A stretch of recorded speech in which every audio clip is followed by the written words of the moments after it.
क्या आप जानते हैं ग्रहण क्यों लगता रहे?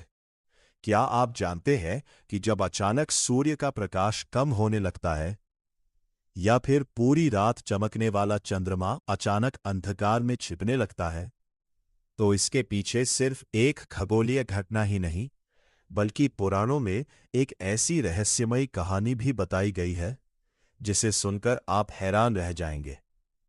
आखिर कौन है वो जो सूर्य और चंद्रमा का पीछा करता है? कौन है वो जिसका शरीर नहीं है, फिर भी वो सूर्य और चंद्रमा को निगलने की कोशिश करता है? और सबसे बड़ा सवाल, अगर वो उन्हें निगल लेता है, तो कुछ समय बाद सूर्य और चंद्रमा वापस कैसे दिखाई देने लगते हैं? इस रहस्य का संबंध जुड़ा है एक ऐसे असुर से जिसका नाम था स्वरभानु, लेकिन आगे चलकर दुनिया उसे एक दूसरे नाम से जानने लगी।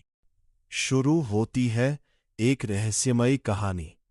बहुत समय पहले देवताओं और असुरों ने मिलकर क्षीर सागर का मंथन किया। मंथन से अनेक अद्भुत वस्तुएं निकली, लेकिन सभी की नजर एक ही चीज पर थी, अमृत कलश। क्योंकि अमृत पीने वाला अमर हो सकता था। देवता भी अमृत चाहते थे और असुर भी। तभी भगवान विष्णु ने मोहिनी रूप धारण किया। मोहिनी के रूप को देखकर असुर मोहित हो गए। अमृत बांटने का कार्य मोहिनी को सौंप दिया गया।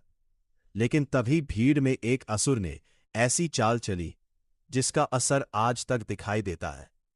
वो चुपचाप देवताओं के बीच जाकर बैठ गया। उसने अपना रूप बदल लिया था। वह सूर्यदेव और चंद्रदेव के बीच जा बैठा, और जैसे ही अमृत उसके पास पहुंचा, उसने अमृत पी लिया। लेकिन तभी सूर्यदेव और चंद्रदेव की नजर उस पर पड़ गई।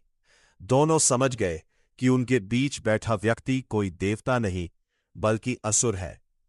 उन्होंने तुरंत भगवान विष्णु को संकेत दिया। भगवान विष्णु ने अपना सुदर्शन चक्र उठाया, और अगले ही क्षण स्वरभानु का सिर उसके शरीर से अलग हो गया। लेकिन कहानी यही खत्म नहीं हुई, क्योंकि स्वरभानु के कंठ तक अमृत पहुंच चुका था। इसलिए उसका सिर अमर हो गया, और उसका सिर कहलाया राहु, जबकि उसका धड़ बना केतु। अब शुरू हुआ असली रहस्य।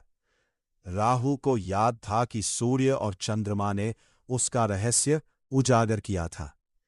उसके मन में दोनों के प्रति भयंकर शत्रुता पैदा हो गई।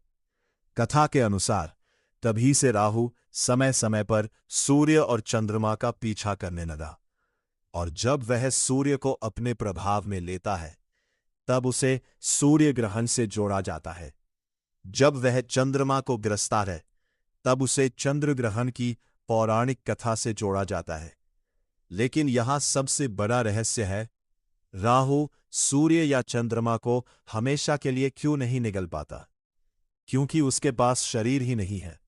वह उन्हें पकड़ता है, ग्रसता है, लेकिन कुछ समय बाद सूर्य या चंद्रमा फिर दिखाई देने लगते हैं। इसी घटना को प्राचीन पौराणिक परंपरा में राहु द्वारा सूर्य और चंद्रमा को ग्रसने की कथा से जोड़ा गया।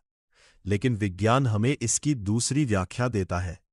वैज्ञानिक दृष्टि से सूर्य ग्रहण तब होता है जब चंद्रमा सूर्य और पृथ्वी के बीच आ जाता है, और चंद्र ग्रहण तब होता है जब पृथ्वी सूर्य और चंद्रमा के बीच आकर अपनी छाया चंद्रमा पर डालती है।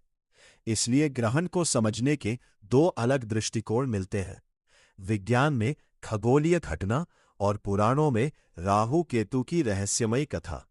लेकिन सवाल आज भी वही है, जब अगली बार सूर्य या चंद्रमा पर अंधकार छाएगा, क्या आपको राहु और स्वरभानु की यह रहस्यमयी कहानी याद आएगी? जय श्री हरि, जय श्री देव, जय चंद्रदेव।